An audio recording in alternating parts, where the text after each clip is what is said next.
Boa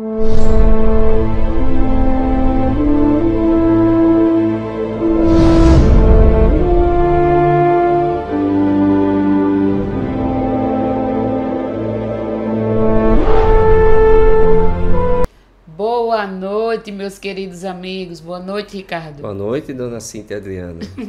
Sejam todos bem-vindos ao nosso programa Mundo Espírita. pelo canal Enigmas do Outro Mundo. Todos os sábados nós estamos aqui. Eu não canso de repetir que é para ninguém esquecer.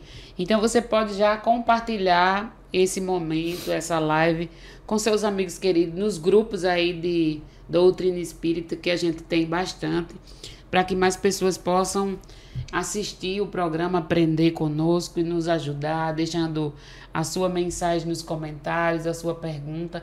Seja muito bem-vindo e sempre muito obrigada pelo carinho de sempre. Não é isso? E agradecer é sempre a primeira palavra, porque a gente está sendo abordado, estamos sendo abordados, e que as pessoas falam bem, dizem, comentam, né? Isso faz com que a gente tenha força e vontade de estar sempre dividindo um pouquinho, né? Buscando um pouco mais de conhecimento para que a gente possa dividir e seguirmos juntos, estudarmos juntos. Não esqueça, é sempre uma sementinha para a gente buscar os estudos. Então, nas nossas casas tem estudo, procure uma casa, mais estude. próxima. Pode ser o Obreiros. A casa mais próxima, pode ser o Obreiros, pode ser o Emílio Malé, brincadeira, pode ser qualquer casa que esteja mais próximo, que fique mais viável, que tenha um estudo sério, que faça com que a gente possa entender, conhecer e crescer. Vamos uma prece rápida, só para a gente, como sempre, como é recomendável, que a gente sintonize, né? Eleve o seu pensamento. Obrigada, Senhor, por tanto amor. Só obrigada. Sigamos, Ricardo. Qual é o tema hoje do programa? Foi tão rápido que ele me pegou de surpresa. O tema hoje é algo que nós gostaríamos de não ter saído nunca. A infância. Principalmente as mulheres. A infância, né? A infância que nos traz tanta sutileza, inocência, e que faz com que a gente tenha boas lembranças, né? Boas lembranças. Às vezes a gente fala sobre as pessoas, a gente comenta sobre as pessoas que teve uma infância difícil com relação às coisas materiais, mas a gente percebe que as crianças se contentam com coisas simples, né?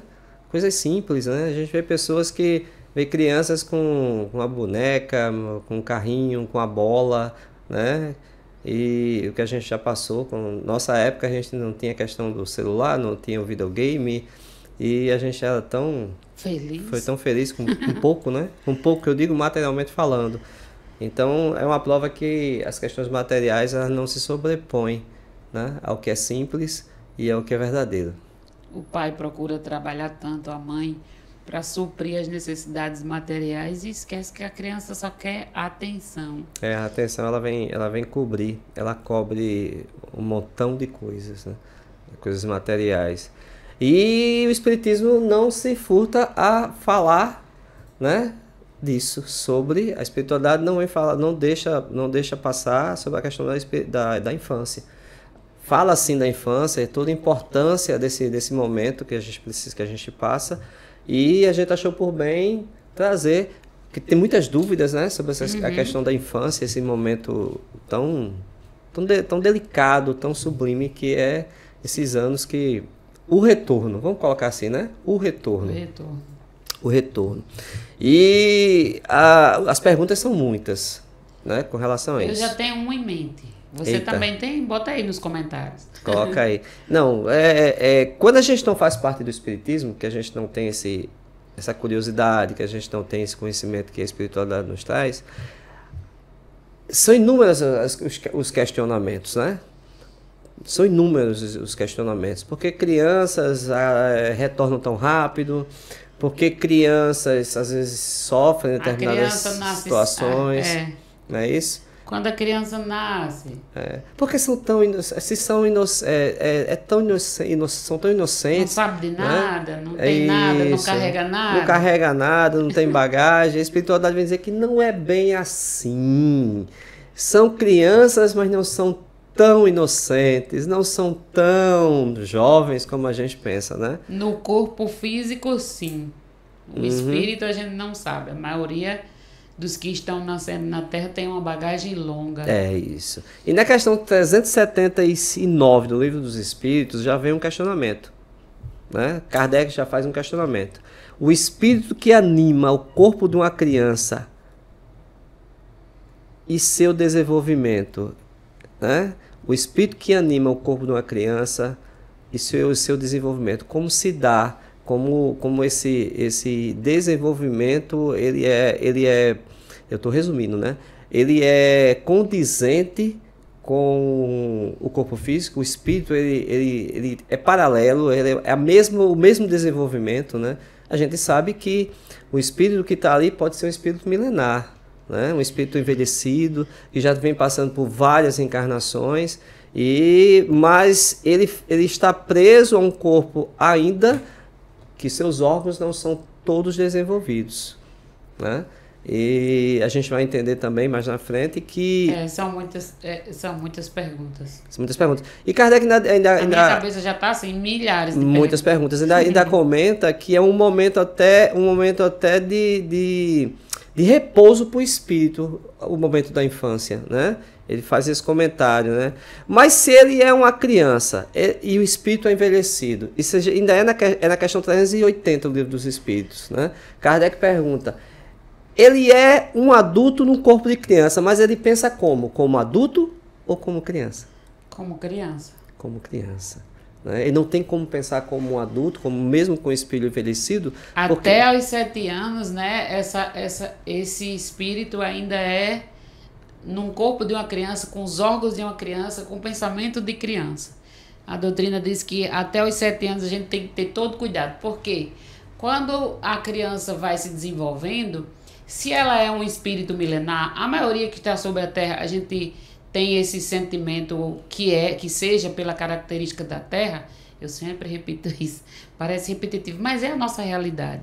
Característica de espíritos que precisam, né, de se desenvolver moralmente, emocionalmente, vem à Terra. Então, a grande maioria dos espíritos que estão no corpo de uma criança são espíritos já há muito tempo.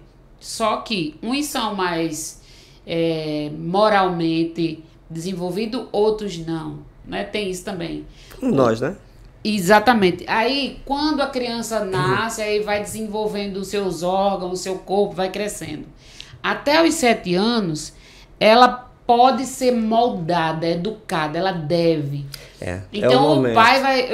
engraçado que eu falei sobre isso quando? Vou tentar lembrar. Deixa pra lá. Por exemplo, a criança que nunca consegue deixar outro amiguinho pegar no seu brinquedo. Supostamente ele seja uma criança egoísta. Sim. Então, uma criança que não consegue deixar que a mãe chegue nem perto de outra criança. Uma criança ciumenta, apegada. E aí... São sinais. São sinais. Toda criança que não dá o brinquedo... Não é assim. Você pai, você mãe, você cuidador... Uma coisa repetitiva. Vai analisar o comportamento da criança e principalmente se tem ciência dessas coisas que a gente estuda, né? Pra ver o que você precisa combater. É um momento que os pais têm, eu digo os pais de uma forma geral, mas os educadores. Hoje a gente vê vós educadores, tios educadores, né?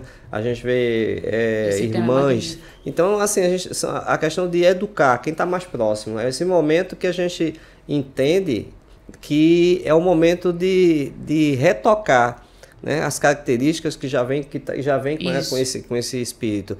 É como você falou, Cíntia, são sinais, né? O egoísmo ele vai aparecer com pequenos sinais, o egoísmo, o ciúme, até mesmo algumas situações violentas pode aparecer. Sim.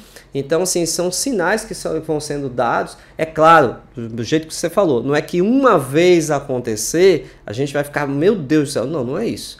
É que a gente tem essa oportunidade de tratar... Na convivência, a gente vai perceber. Na convivência, a gente vai perceber, né? a gente vai perceber as atitudes desse pequeno ser que está retornando. Que está retornando. Então, até em meados de 7 anos, a gente tem essa condição, né, de moldar essa característica, né, e fazer com que essa criança tome outro rumo em relação a essas imperfeições. Você já ouviu falar assim, na doutrina espírita, se algum estudante que esteja nos ouvindo, o espírito nasce simples e ignorante? Sim. Ou o correto seria, o espírito foi criado simples e ignorante. Quando Deus criou, a gente fala assim, é um livro em branco, que nós, com a nossa vontade, vamos nos desenvolvendo e escrevendo a nossa própria história. Então, ao nascer, possivelmente nesta terra, a criança não nasce simples e ignorante. Ele já tem uma bagagem que aí durante esses 7 anos, a importância da educação, da direção que esse pai, que essa mãe tem com essa criança, dos hábitos, dos costumes que ele vê dentro de casa, é extremamente importante, porque educar é uma arte sublime, mas o que mais a gente esquece é que a criança aprende pelo exemplo. Isso é verdade. E tem vários exemplos que eu gosto de trazer os exemplos. Tem exemplos de uma família, eu sempre falo sobre essa família, que é de uma amiga querida, quando eu estudava. Toda a família dela era de evangélico. Ela, os 5 irmãos, o pai e a mãe. Todos ali encaminhados para a igreja. E um dos irmãos foi para o lado, vamos dizer assim, negro da vida. Se desvirtuou, vamos dizer assim. Como? Se ele teve a mesma educação. Porque, assim, a educação, o que a gente passa para os nossos filhos, os nossos exemplos, os nossos hábitos, são extremamente importantes. Mas cada um tem a sua história, né? E cada um vai viver isso. Então, eles, 5 irmãos, todos seguiram ali corretamente, mas ele não. É uma escolha dele. Supostamente, que a gente não tem como dizer de certeza. Esse espírito veio exatamente, pode nem ser daquela família reencarnacionando, falando da reencarnação. Pode ser que, na sua bondade, Deus disse, pega esse espírito aqui, que ele tem algum desvio de conduta, de caráter, vamos colocar ele numa família de evangélicos. Para dar oportunidade a ele de quê? Crescer pelo exemplo. De crescer pelo exemplo, de se realinhar. Mas o livre-arbítrio... Né? Exatamente. Eu gosto muito de falar, quando tenho oportunidade de falar de família, de pai, porque a gente vê muito, muito, muito comum alguém dizer assim, meu Deus, onde foi que eu errei? E algumas pessoas até perguntam sobre essa questão das diferenças, e a gente vê as diferenças, às vezes, no nascimento. Às vezes a gente vê 2 seres saindo da mesma barriga, gêmeos, né? Com diferença de segundos ou de minutos, né? E que tem caráter totalmente diferentes. Não é isso? Então, cada um traz a sua bagagemzinha para colocar, né? Para ela abrir a bagagem, abrir a malazinha durante essa estadia. Mas aí, falando da culpa, né? Se a gente educou, se a gente direcionou, se a gente cuidou daquele espírito enquanto estava no corpo de criança e ele escolheu o seu caminho, a gente não tem o que fazer a não ser orar, acolher. Você já adiantou uma questão no livro dos Espíritos também. Né? Esse tema é maravilhoso. Você já adiantou uma questão que se pergunta, Kardec vem junto com a espiritualidade comentar sobre isso também.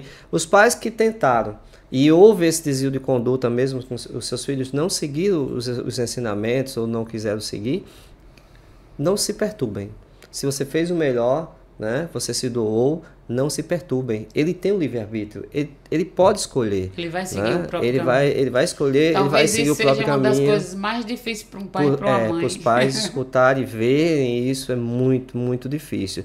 Mas esse período até os 7 anos é um período justo para acessível à educação. Você comentou sobre a educação, eu vou puxar essa sardinha um pouco pro meu lado, né? A educação, ela é muito abrangente quando você fala em educação e quando se fala em escola, mais ainda, né? Mas ainda, às vezes a gente acha que esse períodozinho até os 7 anos, as crianças vão para a escola para brincar. né? Muita gente vê, a gente está dentro da área de educação, a gente sabe que não é. Hoje a gente já tem uma visão diferente, né? Tem a questão, muita gente já tem essa visão diferente, que é a questão da socialização. Se for uma né? criança só, vai aprender a conviver com A socialização, outros, né? Essa socialização é importantíssima. A questão de aprender a dividir, né? A questão aprender Educado com as outras crianças. Isso, a saber o que é certo. Não é bem saber o que é certo, como se portar, né? No seio de uma sociedade, no meio da sociedade, ele aprender a ganhar, aprender a perder, é muito, muito importante isso, porque a vida vai fazer ele perder muitas vezes. Tem criança que não consegue perder. Isso. Não é? E aí o que o pai faz? Finge que ele perdeu para a criança sempre ganhar. Eu lembro de Rossandro falando em uma das suas palestras, que ele comenta justamente sobre isso. Aquele pai que às vezes as mães nem gostam muito, né? Sabe, que quando aquele pai que às vezes pega o menino, a menina, dá uma voltinha, aí a mãe, pra onde foi? Pra onde eles foram? Aí o menino chega arranhado, o menino cai, chega sujo, aí chega a mãe, como é que você fez isso? Como é que você deixou acontecer isso, né? E eu lembrando, e Rossandro comentando, que é importante, também é importante, porque essa criança, ela vai cair muitas vezes. Ela vai se sujar muitas vezes, ela precisa levantar muitas vezes, né?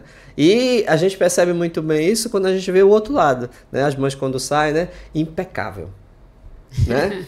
Cuidado, não ponha o pé no chão, olha a areia, né? Olha a areia. Ou no grupo que eu faço parte ali, que não pode fazer, que vai pensar que vai chover, já não tem mais natação, por quê?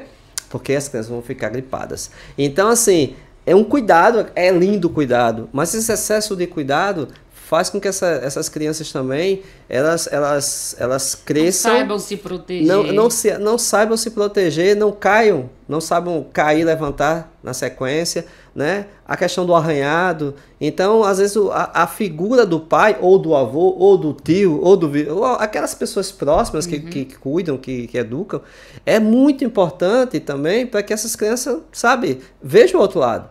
E você falando aquele que, às vezes, a gente deixa a criança ganhar. Dificilmente o pai deixa a criança ganhar. Agora, a mãe deixa. A mãe, ela deixa ganhar. Mas ele precisa aprender a perder. Exatamente. Né? Isso é importante. Então, trazendo esse lado da educação e voltando à questão do colégio, a questão exatamente do colégio, a criança ela aprende brincando sim, mas aprende. É importantíssimo essa aproximação logo cedo, né? Na nossa época, ninguém falava das emoções, do sentimento. Hoje, a gente já sabe o quanto é importante, ainda falando da criança perder, ele sentir as emoções e não inibir suas emoções. Então, no momento que a criança está tendo uma raiva, uma oportunidade incrível de você falar sobre isso. É normal, são sentimentos, são emoções que nós temos naturalmente. Então, uma oportunidade de você conversar com a criança sobre aquela raiva. Você não vai nunca não ter raiva, mas o que você vai fazer com a raiva? Sim. Né? Qual é o sentimento que vai gerar dali? E veio aqui a minha cabeça agora, fervilhando, quando eu falei que para nós, a gente tenta moldar o caráter pelos exemplos até os 7 anos. E alguém pode perguntar, e então a criança com 8 anos está sem jeito? Não, essa facilidade, né? Seria mais fácil até os 7 anos. Mas é claro que até a criança ficar adulta é importante esses exemplos. Só tem um detalhe, né? Quando passa a ser adolescente, né? Que o pessoal chama muito de aborrecente. Não chama mais, né? Não pode chamar mais de aborrecente. Mas é na adolescência que começa a se abrir a bagagem. A bagagem começa a vir a aflorar com mais, né? Então, não raro aqueles adolescentes que querem colocar o seu querer acima dos seus deveres. Então, há os embates com os pais, com os educadores, né? E isso é muito complicado, né? E a gente já passou por isso, né? Quantos de nós a gente já não achava que os pais estavam sempre errados? Como é que eu não Sim. posso ir numa festa e voltar às 5 da manhã? E a gente ouviu né? que quando você tiver o seu filho, você vai me compreender. É, É verdade. Né? Hoje, amanhã vocês serão pais, né? É. Então, como é que eu não posso? Como é que meu pai ou minha mãe não me permitem passar a noite fora? O que a gente está fazendo com as crianças? Porque você falando da nossa época, a gente sofria muito bullying. Não tinha essa palavra, né? Difícil, mas a gente sofria muito bullying. E o que está acontecendo agora é que as crianças não conseguem sofrer bullying na escola e levar a sua vida normalmente.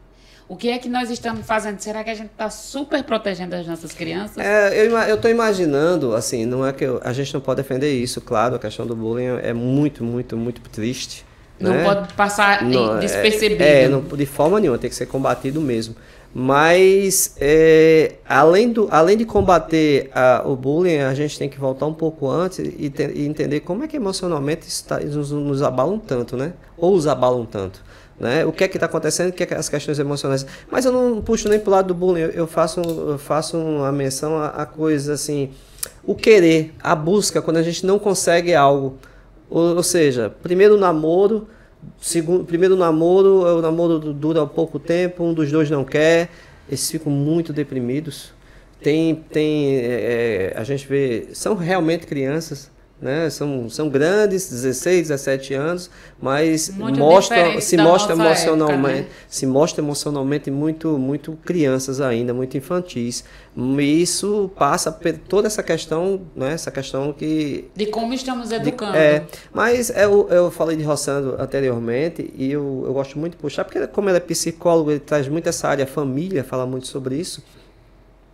E também comentou sobre essa situação. Nós temos duas gerações. A primeira geração que reprimia, né? Aquela geração que reprimia, que a gente não tinha voz em casa. Não se falava das emoções. Não se falava das emoções, onde haviam os pais, a questão de impor as situações. Né? E a gente vê hoje uma geração que pergunta muito, uma geração que se impõe, uma geração que acaba, quer fazer parte. Essa né? frase, porque não, já não existe não mais. Existe mais, não faz parte. A gente tem que explicar tudo. Não faz parte. Né? Mas ele comenta que houve um pulo de uma geração para outra, onde a gente não guardou o que era de bom daquela geração. Né? Existia muito respeito com os mais velhos, pelos professores, pelos pais, pelos vizinhos. Né? A gente tinha pelos mais velhos. Professor era lei, professor era o Deus das pessoas. Sempre nós tínhamos um professor, né, que a gente endeusava. A gente eu achava... fiz até uma poesia e ela guardou. Um dia ela me mostrou. Sério? Foi. Então a gente via os professores... Idolatrava. E hoje a gente vê assim, um descaso muito grande com relação a isso. Então ele comenta que houve um pulo. A gente não guardou o que era bom da primeira geração e mudou drasticamente para o que está acontecendo hoje. E a gente não houve uma ligação nesses dois pontos. Ou seja, aproveitar o que tinha de bom anteriormente e mudar o que estava aprisionando, o que estava sufocando. Nós, então, talvez não tenhamos entendido o sentido da palavra liberdade para os nossos filhos. Eles têm para ter a liberdade de conversar sobre as emoções, sobre os sentimentos, sobre o que está passando na escola.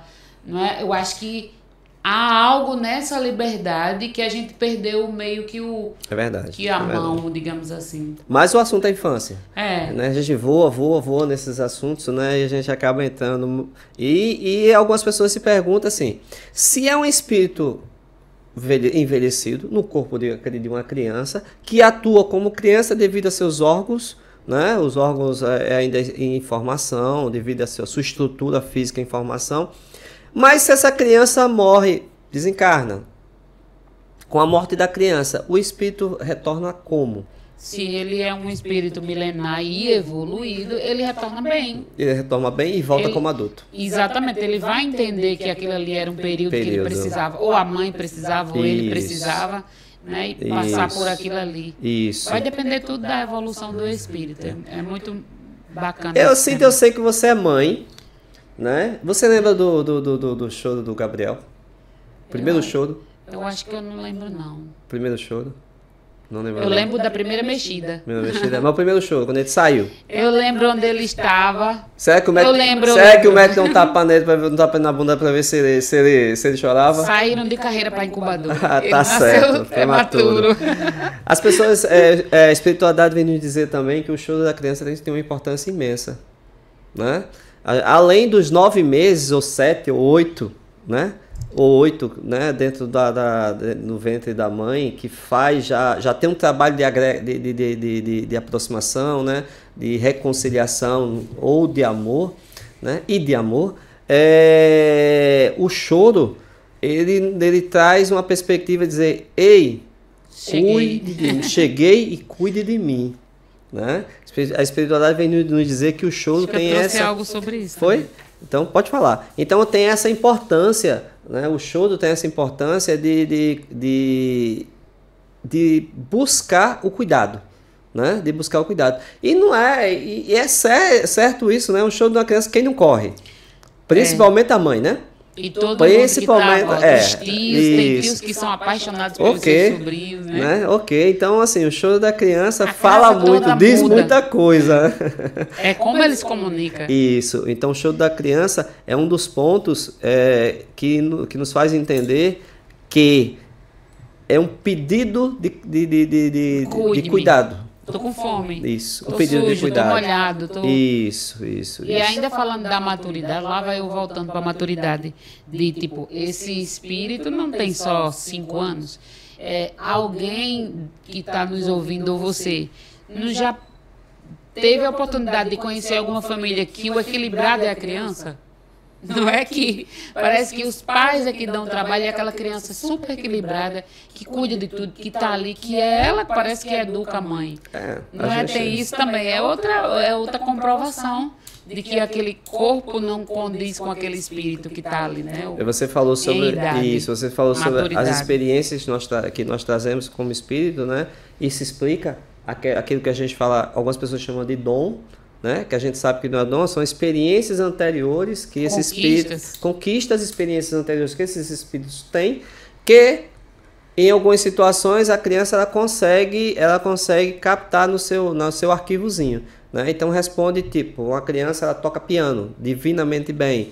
Uma criança ela tem um desenvolvimento fora do comum para a música. Né? Aí algumas pessoas dizem, foi um dom que Deus deu. Não é bem assim. Para nós não é. Porque não seria justo, o Deus... E ele é soberanamente justo. Primeira questão do livro dos Espíritos. Você seria capaz de separar seus filhos, dar o dom a um e aos outros não? Para que um se sobressaísse aos outros. Então, dificilmente, não ia acontecer isso. Como ele é justo, soberanamente, então ele não faria isso. E a resposta vem nas experiências e no que nós conquistamos anteriormente. E nós conseguimos acessar isso. Não? Então, essa queda para determinadas atividades, muito rápida, sem explicação... 5, 6 anos de idade, você está tocando piano, você canta, né? Você tem uma habilidade com ferramentas, né? Isso explica... São as conquistas, né, nossas em outras existências. Por exemplo, quantas vezes tem amigos que não são espíritas ou da família que a gente brinca assim, você é mais espírita do que eu. Né? Tem uma maturidade ou uma serenidade que a gente está buscando, por exemplo. Isso. E certamente conquistou isso em outra existência, né? Se não sabe aquilo que a gente sabe. Portanto, só os espíritas que têm ciência das coisas que a gente estuda, não. Porque pode ser que tenha alguém que tenha estudado em outra existência e está aqui. Já vem com aquela aptidão, né, que ela conquistou aquilo em outra, porque não tem isso de... Essas habilidades são em todas as instâncias. É ruim a gente falar isso, né? E quando a gente ouve a gente falar no dom, a gente deixa, porque a gente não vai estar o tempo todo explicando tudo, né? No estudo a gente tem que falar sobre isso. Mas né? Não seria justo, né? Não seria justo de forma nenhuma. E escolhas, né? Filhos prioritários, né? A gente não entende dessa forma. E essa questão né? Falando grosseiramente, a reencarnação ela só se completa totalmente após a adolescência. né? E isso acaba condizendo, acaba refletindo no que no que a humanidade, ou melhor, alguns países lidam como maioridade, que é 18 anos. Né? Acaba batendo. É né? uma coisa que o ser humano pensa que é só dele. Então, e não quer só nosso. E a gente entende, né, que a reencarnação só se completa, porque os sete primeiros anos da infância, o espírito está, de certa forma, em repouso. Ele está sendo trabalhado, mas está, de certa forma, em repouso, devido às suas limitações ao corpo da criança. Como se fosse arando a terra, né? Devagarinho, né? Acordando. E aí, como Deus né? é bom, né? Se a gente percebe isso. Quando o espírito retorna à barriga, aí vai aquela sementinha gradativamente, aí tem o bebê, aprende a falar, aí aprende a andar e vai crescendo até chegar à adolescência, à maturidade. A adolescência começa a abrir o leque, né? Começa a aparecer lá, a gente fala das imperfeições, mas a gente sabe que tem muitas perfeições, muitas situações, né, que a gente tem que bater palmas, porque você falando sobre essas crianças que às vezes parecem os adultos, a gente entende que nessa nova mudança de mundos, de provas e expiações para de regeneração, essa nova geração já começou a chegar. Né? A gente vê crianças aí buscando a todo momento melhorias para o nosso habitat. Tem crianças que não comem carne, não tomam refrigerantes. E a gente vê que não foi nada que aprendeu dentro de casa, que viu na TV. A gente vê também a quantidade de adolescentes, de crianças e adolescentes que veem o mundo, essa necessidade de cuidar da nossa natureza. Né? A gente já vê... Está pedindo né, socorro. Socorro. A gente vê, isso é um avanço. Né? Então, esses são seres que... Protetores dos animais, né? Campanha contra a violência contra os animais. E algumas marcas, né, de cosméticos já aderiram, né, não usar os animais como cobaia. Matéria-prima, né? Então a gente vê essas crianças chegando, são gerações que já vêm com algo a mais. Com a melhoria mais, vamos usar assim, né? Nas nossas questões morais. Então, às vezes acontece dentro de nossas casas e a gente não percebe. Né? Às vezes a gente enxerga os pais em conflito e aquela criança lá tentando apaziguar. O eixo da família. E apaziguando. Eu tenho um sobrinho, Ricardo, que ele diz assim: não, tia Cíntia, acho que tá errado. Gabriel era para ser da minha mãe e eu era para ser seu. Mas, gente, olha, não há erro. Deus é perfeito, não há erro. Aquele filho é para estar naquela família, para estar exatamente daquele jeito. E aí a lição que fica é para olhar mais, para a gente olhar mais para as crianças, né? Um cuidado que a gente tem de criar essas crianças. Meu Deus, meu filho já foi criado, já está com 20. Não, deixa eu ser criança. Olhar para essas crianças e de uma forma firme, mas muito amorosa, para que elas cresçam sabendo se posicionar, sabendo dizer não aos pedófilos da vida, né? Sabendo buscar aquilo que eles querem, ou o melhor, saber o que eles querem. Porque eu digo também que nenhum pai, nenhuma mãe vai errar porque quer. A gente erra sem querer, sem saber que aquilo tentando acertar, né? Tentando acertar. Quando a gente fala da autoproteção, que deixa a criança sem autonomia, por exemplo, né? E aí, esse cuidado, se você tem um neto, um sobrinho, um filho ainda, e você pode... Ai, tem uma amiga nossa que está assistindo, ela tem 2, 3. Então, se a gente tem essa oportunidade de ser firme com os nossos filhos, netos, sobrinhos, mas com muita amorosidade, cuidar daquele espírito, porque Deus não faz nada sem um objetivo.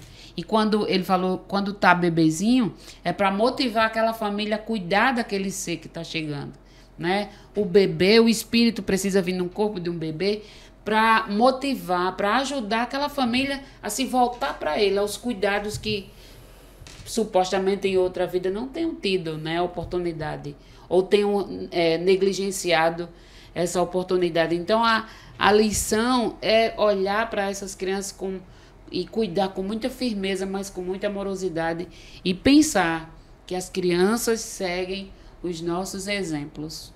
Perfeito. Eu trouxe um trechozinho do livro O Profeta, e o tema é os filhos. Os filhos. Aí diz assim: Vossos filhos não são vossos filhos. São os filhos e as filhas da ânsia da vida por si mesmo. Minha mãe dizia, a gente cria para o mundo. Vem através de vós, mas não são de vós. E embora vivam conosco, não nos pertencem. Podereis outorgar-lhes vosso amor, mas não vossos pensamentos, porque eles têm seus próprios pensamentos. Então é muito forte.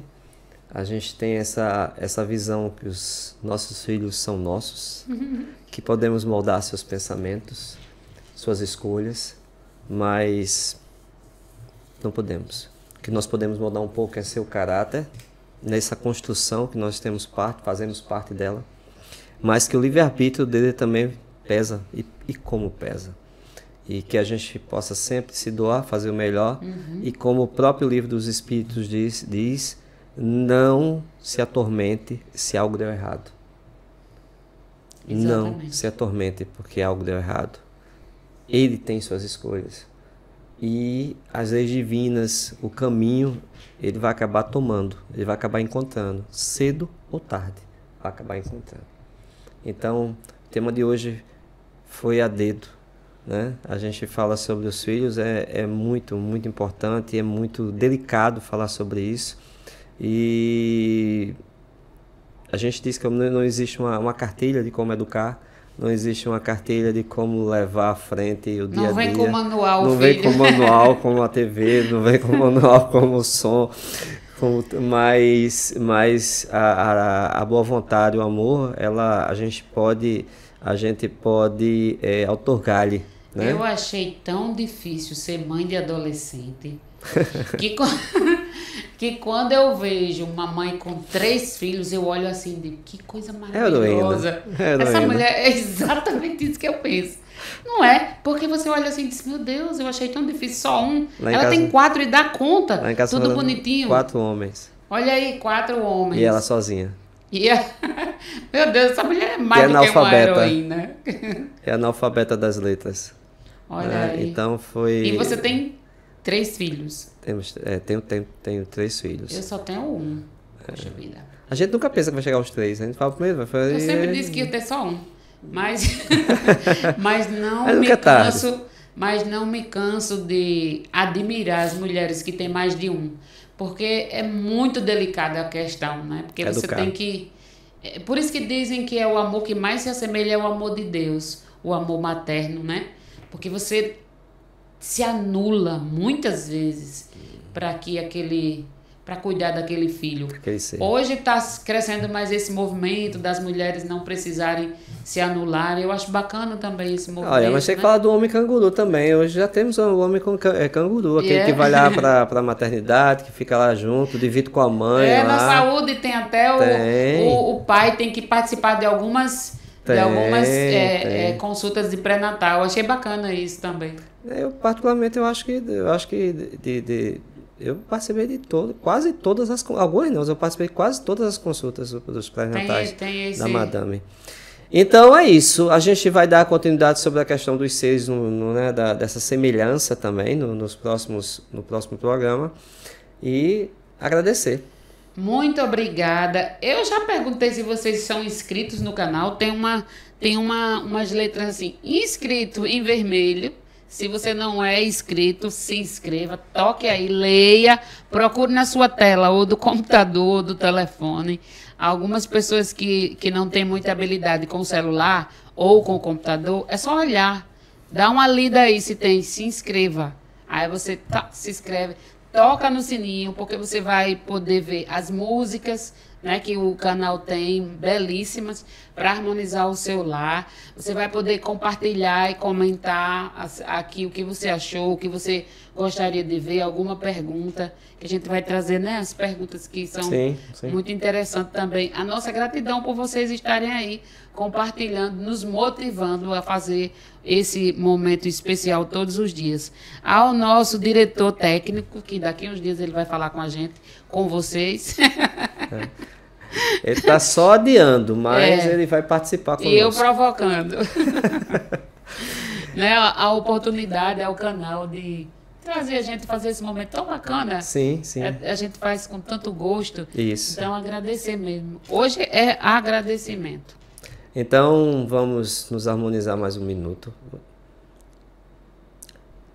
E já agradecendo, agradecer a Deus pela oportunidade de estarmos aqui.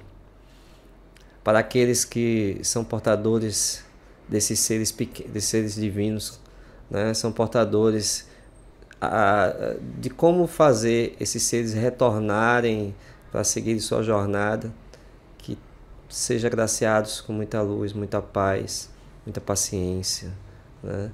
Para os educadores, independente dessa ligação sanguínea ou não, estejam sempre abertos, com o coração cheio de alegria, para fazer com que esses espíritos melhorem suas imperfeições, que busquem sempre o melhor, que busquem o caminho do bem, que encontrem a Deus, que encontrem a paz que essa luz divina nunca se apaga, que está sempre conosco. Que assim seja. Que assim seja. Chora agora, mas prepara louvor. O céu já escreveu tua superação. Quantas vidas eu passei em silêncio, tantas dores escondidas no tempo, mas em cada queda Deus me levantou, com amor eterno me sustentou. Ninguém viu a alma que sangrou, mas o céu registrou. Chegou o tempo de colher o que plantei com fé e sofrer. A semente foi regada com oração e agora floresce no meu coração. Quem viu só derrota vai ter que aplaudir, pois Deus nunca deixou de investir em mim.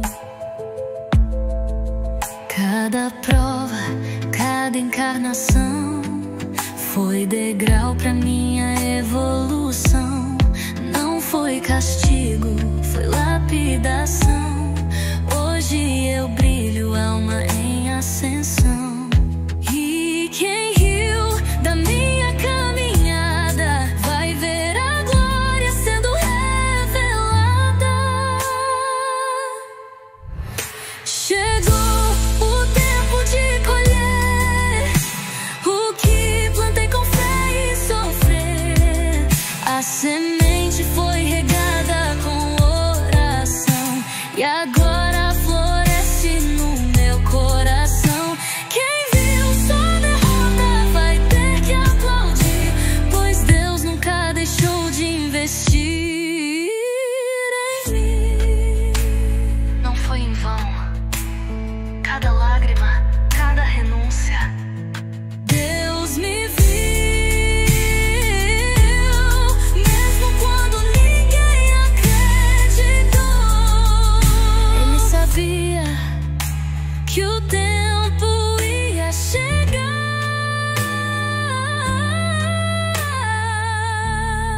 Tempo de colher, tempo de vencer. O Espírito sabe, já aprendeu